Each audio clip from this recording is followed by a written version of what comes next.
की कहानी है जो शायद आपके मन की भावनाओं को व्यक्त करे। वो अधूरा सफर, द इनकम्प्लीट जर्नी। कॉलेज के दूसरे साल में कदम रखे हुए भी सुरक्षा सेफ्टी नाम की एक अदृश्य रस्सी थी जो प्रिया के पैरों को बांध कर रखती थी। जब उसकी क्लास की सारी लड़कियां गोवा, मनाली या यहाँ तक कि किसी नजदीकी पहाड़ी शहर के ट्रिप प्लान करती, तो प्रिया के हिस्से में आता था घर का सोफा और माँ का एक ही डायलॉग, जिंदगी पड़ी है घूमने को। जिंदगी पड़ी है, प्रिया मन ही मन बुदबुड़ाती। क्या सिर्फ मेरी ही जिंदगी पड़ी है? उसका घर बड़ा था लेकिन उसमें एक खालीपन था। पिताजी हर साल काम के सिलसिले में अकेले विदेश घूम आते थे। बस मीटिंग्स थी, घूमने का टाइम नहीं मिला। भाई अपनी पत्नी के साथ हर 6 महीने में एक नई जगह की तस्वीरें पोस्ट करता। बड़े हो गए हो, अपना ट्रिप खुद प्लान करो, वो कहते। लेकिन जब प्रिया कॉलेज ट्रिप का जिक्र करती तो भाई का स्टैंड पापा जैसा हो जाता। ये कॉलेज वाले बस तुम्हारे पैसों से ऐश करते हैं, तुम्हें पढ़ने जाना चाहिए, घूमने नहीं। पिताजी का तर्क बड़ा साफ था, मानो कॉलेज की दीवारें कैद खाने की सुरक्षा हो और दुनिया एक खुली जेल। एक शाम प्रिया छत पर अकेली बैठी थी। नीचे बालकनी में माँ अपने पुराने दोस्तों से फोन पर बातें कर रही थी। हाँ, मेरी बिटिया अब बड़ी हो गई है, कॉलेज में है, लेकिन आजकल के बच्चे सब बस घूमने का सोचते हैं। हम तो उसे नहीं भेजते, जानते हो ना जमाना कैसा है। उसे पढ़ने दो, जिंदगी पड़ी है घूमने को। प्रिया ने आसमान की ओर देखा। तारे चमक रहे थे। उसे लगा जैसे वो भी तारों की तरह है, सबके साथ होते हुए भी अकेली।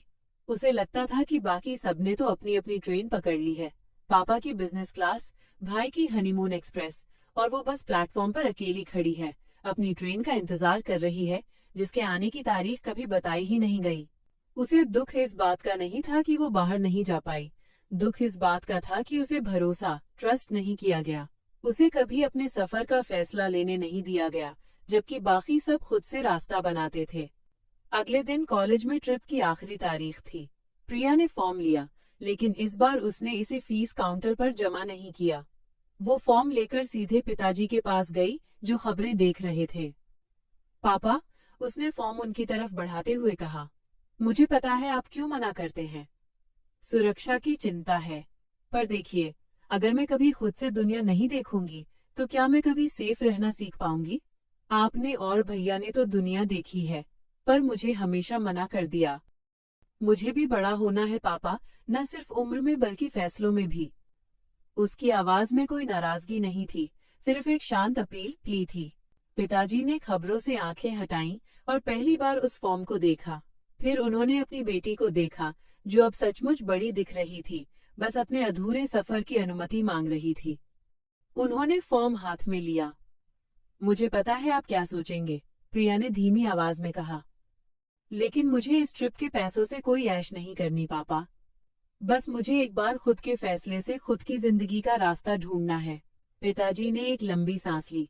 जिंदगी पड़ी है घूमने को, प्रिया ने मुस्कुरा कर कहा। शायद पापा, पर पड़ी हुई जिंदगी का कोई फायदा नहीं जब तक उसे जिया न जाए।